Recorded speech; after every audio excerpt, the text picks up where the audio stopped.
Hello बच्चों, good morning. आज मैं आ गई हूँ आप लोगों को फिर से हिंदी पढ़ाने, नए चैप्टर के साथ, नई बातों के साथ और नए ज्ञान के साथ। अच्छा, तो इसके लिए मैं एक सवाल करना तुमसे, पहले तुमसे ही शुरू किया जाए। हाँ, बताओ कि जब हम लोग का सेशन अंत होता है, सेशन के अंत में क्या होता है? सेशन के अंत में क्या होता है? तुम कहोगे एग्जाम होता है, छुट्टियां होती हैं, है ना, प्रैक्टिकल होते हैं। तो हाँ, ठीक है, छुट्टियां होती हैं। किस चीज़ की छुट्टियां होती हैं? गर्मी की छुट्टियां ना, समर वेकेशन जिसे कहते हो, ग्रीष्मावकाश, जिसमें बहुत सारा होमवर्क कहते हो मैडम कम दीजिए, वो वाली छुट्टियां होती हैं। तो आज हमारे पाठ का नाम है स्कूल की छुट्टियां, लेसन 7 और फॉर क्लास 7, क्लास 7 के लिए, कक्षा 7 के लिए ये चैप्टर है। तो आज हम थोड़ा सा उनके लेखक के बारे में बताते हैं। इस पाठ के लेखक हैं R.K. नारायणन। R.K. नारायणन, इनका जन्म 10 अक्टूबर 1906 में चेन्नई में हुआ था। ये साउथ इंडिया के जरूर थे।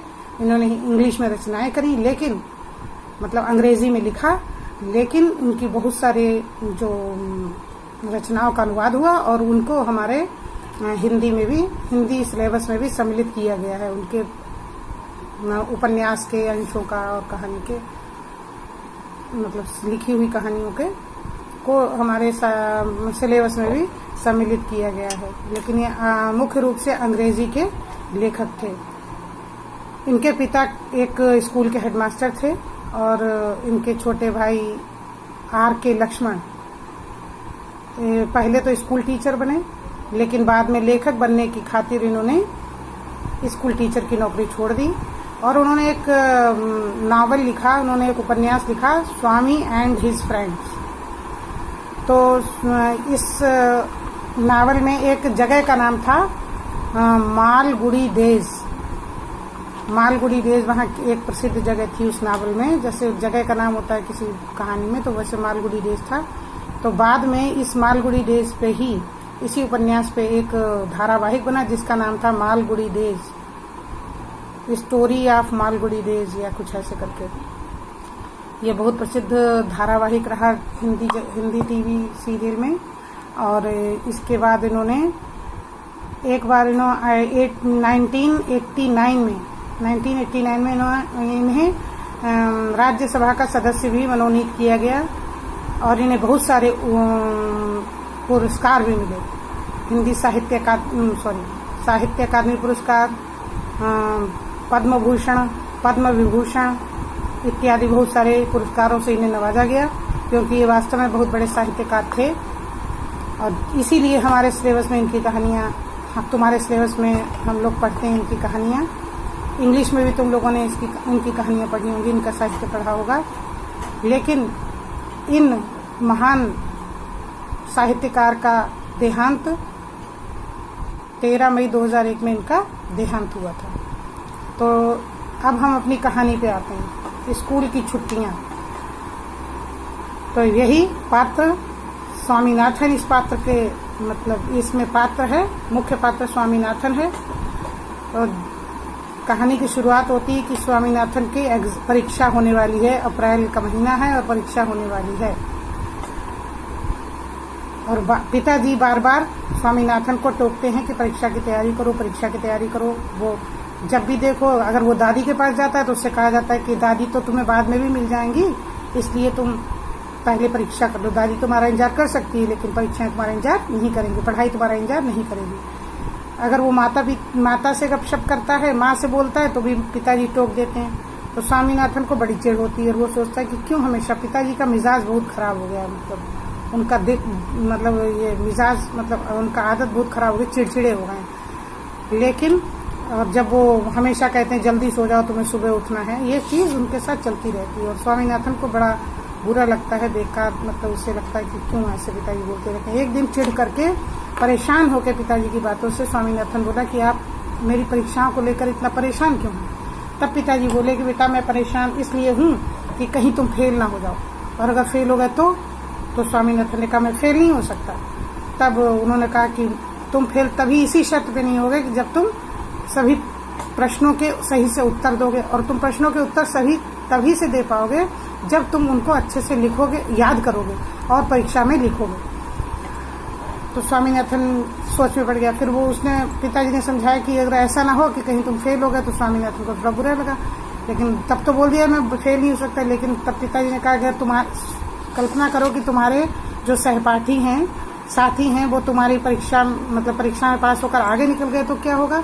और उसके बाद पिताजी बोले अगर तुम्हारे वो जो पीछे वाले सहपाठी हैं, तुमसे जो जूनियर हैं, वो तुम्हारे साथ आ गए तो तुम कैसा लगेगा तुम्हें। इस बात से स्वामीनाथन को शॉक लग गया, धक्का लग गया, और वो सोचा कि हम पढ़ाई करेंगे। और तुरंत बैठ के उसी समय से उसने सोचा, उसके पिता ने उसे समझाया कि जब तक परीक्षाएं होने वाली हैं, परीक्षाओं की तैयारी कर रहे हो, परीक्षाएं ना हो जाएं तब तक तुम कोई ऐसा वैसा काम मत करो, सारा ध्यान अपनी पढ़ाई पर लगाओ, उसके बाद अपनी मन मर्जी के काम कर सकते हो। स्वामीनाथन को पिताजी की ये बात जच गई और उसे लगा कि अब मुझे मेहनत करनी चाहिए, और वो सब चीजें, शब्दों के सवाल लगाने लगा, अंग्रेजी करने लगा, हिस्ट्री, सब सारे सब्जेक्ट पढ़ने लगा। इस तरीके से परीक्षा का दिन आ गया। उसने परीक्षा दी। परीक्षा का जब अंतिम दिन आया तो स्वामीनाथन थका हुआ परीक्षा से, लेकिन बहुत उत्साह के साथ परीक्षा भवन से बाहर निकला, क्योंकि उस समय अंतिम दिन था और अब आगे उसकी छुट्टी होने वाली थी। ऐसा हम सबके साथ होता है, तुम सबके साथ होता है, जब छुट्टी होने वाली होती है सबको खुशी होती है। और जब सारे दोस्त मिले, उसके दोस्त थे राजम, मणि, मटर, वो सब मिले, तो उन्होंने सब चर्चा की कि भाई तुमने अपने प्रश्न में कैसा लिखा, तुमने प्रश्न पत्र कैसा किया, तुमने प्रश्न पत्र कैसा किया, ये सब चर्चा करने लगे। तो सबने अपने अपने बारे में बताया। लेकिन एक प्रश्न था कि ब्राह्मण और शेर की कहानी से क्या शिक्षा मिलती है, परीक्षा में आया था। एक ब्राह्मण, उसमें कहानी थी, एक ब्राह्मण तालाब के किनारे से गुजर रहा था, दूसरे किनारे पर शेर ने उससे आवाज लगाई। क्यों आवाज लगाई? क्योंकि वो शेर उसे खाना चाहता था, और उसे कहा कि मैं तुम्हें सोने की चूड़ी दे दूंगा। उसके शेर के हाथ में सोने का कंगन था। वो बोला कि तुम इधर आ जाओ ब्राह्मण से, और मैं तुम्हें सोने का कंगन दूंगा। ब्राह्मण ने पहले तो मना कर दिया कि मैं चूड़ी नहीं लूंगा, लेकिन जब उसने, शेर ने कहा कि मैं बहुत भोला हूँ, मैं बहुत सीधा हूँ, ऐसा समझा बुझा के अपने आप को सीधा सच्चा बताया, तो ब्राह्मण उसके पास चला गया, और जैसे ही चूड़ी लेने के लिए आगे बढ़ा, वैसे ही शेर ने उसे खा लिया। माने शेर का जो स्वभाव होता है वही उसने किया, धोखा देकर बुला लिया और खा लिया। ये कहानी स्वामीनाथन के सिलेबस में थी, और प्रश्न आया था कि इस कहानी से हमें क्या शिक्षा मिलती है। तो स्वामीनाथन ने उसके उत्तर में केवल एक ही लाइन का जवाब लिखा था कि पहले तो उसे लगा कि इस कहानी से कोई शिक्षा मिल ही नहीं सकती, लेकिन जब प्रश्न पत्र में आया तो उसे लगा कि ठीक है, शिक्षा तो जरूर मिलती होगी। तो उसने जवाब दिया, उसने दो जवाब उसके दिमाग में आए कि जब शेर सोने की चूड़ी दे तो हमें नहीं लेनी चाहिए, और सोने की चूड़ी का प्यार आदमी को की जान ले लेता है। ये दो जवाब उसके दिमाग में आया। उसने दूसरा वाला ज्यादा सही लगा कि सोने की चूड़ी आदमी की जान ले लेता, और उसने लिख दिया। लिखने के बाद वह हाल में बड़ी दीवार पर उसने घड़ी को देखा, और अभी उससे जो टाइम था पेपर समाप्त होने में ज्यादा समय था, इसलिए उसने घड़ी को देखा। अभी 4:30 ही बजे थे, 4:30, और उसे लगा कि अब आधा घंटा मैं यहाँ क्या करूंगा, तो इसलिए वो वहां से निकल गया। लेकिन जब वो बाहर निकला तो बाहर और कोई बच्चे नहीं थे, वो सब अपनी परीक्षा दे रहे थे। और तब उसे बड़ा अटपटा सा महसूस हुआ कि आज हम बेकार बाहर आ गए, और उसको उसने कहा कि मेरा समय कैसे कटेगा, ये सोचकर वो निराश था, ओके, परेशान हो गया। लेकिन धीरे धीरे आधे घंटे वो रुका, और आधे घंटे बाद घंटी बजी, 2-2, 3-3 के ग्रुप में सब बच्चे बाहर आए। तो सब बच्चों ने डिस्कशन किया। स्वामीनाथन ने एक सहपाठी से पूछा, तुमने आखिरी सवाल का क्या जवाब लिखा? कौन सा? शिक्षा वाला? तुम्हें याद नहीं अध्यापक ने क्लास में क्या बताया था? सोने के लालच में ब्राह्मण की जान चली गई। सोना कहाँ था? स्वामीनाथन ने आपत्ति की। स्वामीनाथन को समझ ही नहीं आया कि सोना था, मतलब सोने की चूड़ियां थी। वहां तो सिर्फ सोने की चूड़ियां थी। तुमने इसका जवाब कितना लंबा दिया? एक प्रश्न। सहपाठी ने उत्तर दिया। सहपाठी ने उत्तर दिया कि मैंने इसका आंसर एक प्रश्न में लिखा है। एक पृष्ठ सहपाठी का उत्तर।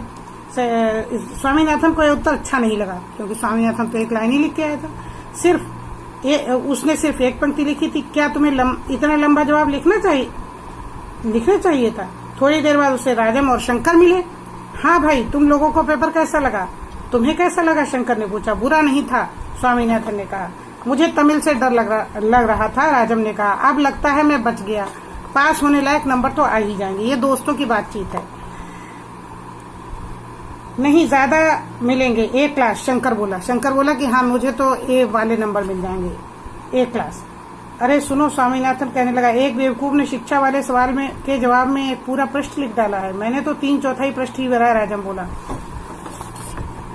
मैंने आधे से कुछ ज्यादा, शंकर ने कहा। तो जो इन मामलों का विशेषज्ञ था, जो शंकर था, वो सब जानता था कि कौन से प्रश्न का आंसर कितना लिखना है। उसने केवल आधे से कुछ ज्यादा पृष्ठ भी इस प्रश्न का उत्तर दिया था। मैंने भी उतना ही लिखा है, लगभग आधा पृष्ठ। स्वामीनाथन ने अपनी अंतरात्मा के घाव पर जैसे मरहम लगाते हुए झूठ बोला और क्षण भर के लिए उसे अपने झूठ पर विश्वास भी हो गया। मतलब जब सारे दोस्त बात करने लगे और स्वामीनाथन को लगा कि ये तो बड़ी मेरी बेइज्जती हो जाएगी अगर मैंने कह दिया कि स्वामीनाथ मेरे प्रश्न मैंने एक ही लाइन में जवाब दिया, तो स्वामीनाथन ने उसको बोला, लोगों की बातें सुन के, सब दोस्तों की बातें सुन के बोला कि मैंने तो इस प्रश्न का आधा प्रश्न में जवाब दिया है। और उसने झूठ बोल दिया क्योंकि उसे बहुत बुरा लग रहा था और ऐसा लग रहा था कि उसकी जो आत्मा है वो बहुत घायल हो गई और उसने उस पर मरहम लगा, झूठ के द्वारा उसने उस पर मरहम लगाई। बच्चे छोटी छोटी बातों को अपनी छुपाते हैं या संकोच करते हैं किसी से बताने में, इसलिए इसी स्वभाव के कारण स्वामीनाथन ने भी ये बात नहीं बताई अपने दोस्तों को। अब उन लोगों में डिस्कशन होने लगा कि कैसे अब आगे हम क्या करेंगे, कैसे करेंगे। तो स्वामीनाथन तो बोला कि मैं तो अपनी किताबें चूल्हे में जला दूंगा। शंकर ने कहा मेरे पिताजी, दूसरे दोस्त बोले कि भाई, एक दोस्त शंकर था, उसने बोला कि मेरे पिताजी ने गर्मियों की छुट्टियों में मुझे पढ़ने के लिए किताबें ला कर दे दी हैं, जहाजी, सिंदबाद, अली बाबा आदि। मटर भी कहीं से प्रकट हुआ, उसके बाएं गाल पर स्याही की बड़ी लकीर थी। छोटे बच्चे होते हैं तो लिखते समय बहुत अपने शरीर को गंदा कर लेते हैं, पहले इंक से लिखा जाता, तो वही इंक से पूरी लकीर उसके गाल पे हो गई थी। 15 मिनट बाद फिर घंटी बजी, सारा स्कूल हॉल में इकट्ठा हो गया। उसके बाद सबके चेहरों पर खुशी और बातों में अच्छी दोस्ती की झलक थी। अध्यापक भी अपनापन दर्शाते हुए खुश लग रहे थे। फिर क्या हुआ कि लास्ट में सब 15 मिनट बाद एक बेल लगी और सारे बच्चे एक हॉल में इकट्ठे हुए जहाँ सभा होती थी।